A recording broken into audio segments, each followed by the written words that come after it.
What is going on, everybody? Here we are. We are going to dissect our second NFL squad in this series of the breakdown heading into the season.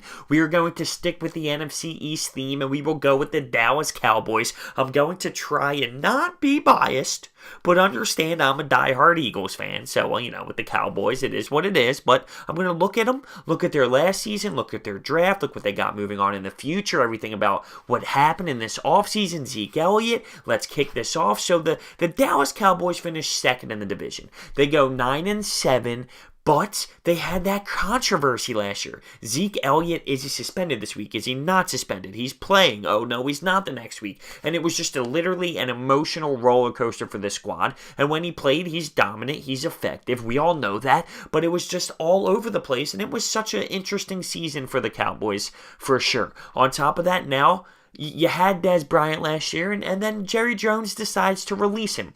As an organization, I think that's a fantastic move. You need to start somewhere fresh if you're a Cowboys organization. It's not working. Something's not clicking here. He's been there. It hasn't worked. It has not been successful. You gotta make a move. He's a big-time ego. They decide to move him. Now, in the draft, they pick up a linebacker with the first-round pick.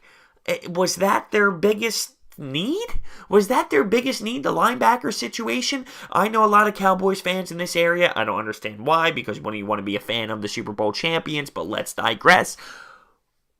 They're not so stoked about this pick. They're not like, yeah, here we go. We got that linebacker we needed. So that's interesting. That's on the table. Jason Witten, he retires. This is a locker room piece, a veteran presence on the field. He is now gone, and he's going up in the booth with Tony Romo. On top of that, in the second round, they wanted to go get Dallas Goedert, but the Philadelphia Eagles make a move to pick him before that, which is awesome, may I add.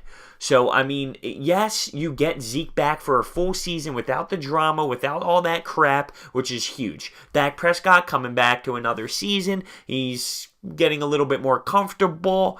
He's still young. He's learning the game at this speed, but having 2 seasons in now, it's a little bit different. But losing Jason Witten is a huge key piece to this squad. Like I said, not only on the field and his production for what he did on it, but talk about locker room presence, veteran leadership. Don't get me wrong, it's not like Dak Prescott isn't a leader. Any quarterback on any football team is a true leader. But think about the difference of someone being 21 and being a leader, and then Jason Witten and what he says in that locker room. It goes a long way. So like I said, the Dallas Cowboys last season, they do go 9-7. They end up going on a little bit of a stretch there where they go on a 3-game winning streak. They beat San Francisco, Washington, Kansas City, but then they lose to Atlanta, Philadelphia, and then they lose to the Los Angeles, I almost said Clippers, Chargers. Still getting used to that, but then they go back on another 3-game win streak. So, it is what it is. It's not a terrible, terrible season. Looking at their head coach situation, though, I don't understand why he's still there. It's not like they've been that successful with him. To me, if I was a fan of the Cowboys, I'd be pissed for him still to be there. I saw this tweet back when the whole Dez Bryant situation was going on, where the amount of players that he's been through without being successful in the playoffs, it's a little bit ridiculous. I don't personally love him, but listen, if the Cowboys want to keep him, that's fine. Doesn't bother me as an Eagles fan. I'm just saying. Why has he done? What has he really done to get you all fired up and say, I want this guy? So let's take a look at the schedule for the Cowboys this season. They have to play the Panthers, Giants, Seahawks, Lions, Texans, Jags, Redskins, Titans, Falcons. They got a solid schedule, and it's not going to be easy. It's not going to be easy. Not that it matters. Let's be real. Any NFL schedule is going to be tough. It's going to be hard. But they got some tough games in there when you go against a Jags defense, a Houston defense, right? Seattle, going to Seattle.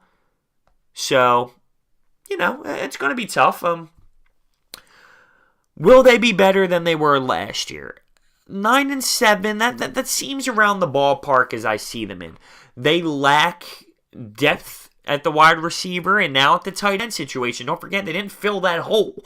They didn't fill that hole of what Jason Witten produced on the field. That's an issue. Their defense, I'm not afraid of. Their offensive line, yeah. Do I think they're going to beat the Eagles in the division? I don't think so. Being a little biased, obviously, and I get that. I don't think so. I think them and the Giants are going to be fighting for that second spot. Possibly could potentially get into the wild card situation, sure. But I still see the Eagles winning the division, and then the Giants and the Cowboys fighting it out for a second spot and seeing who gets into a wild card situation potentially. That's how I see it. That's my breakdown on the Cowboys. Let me know what you think. Hit the thumbs up button, subscribe, comment down below. Thank you so much for watching. Let me know if you like this series.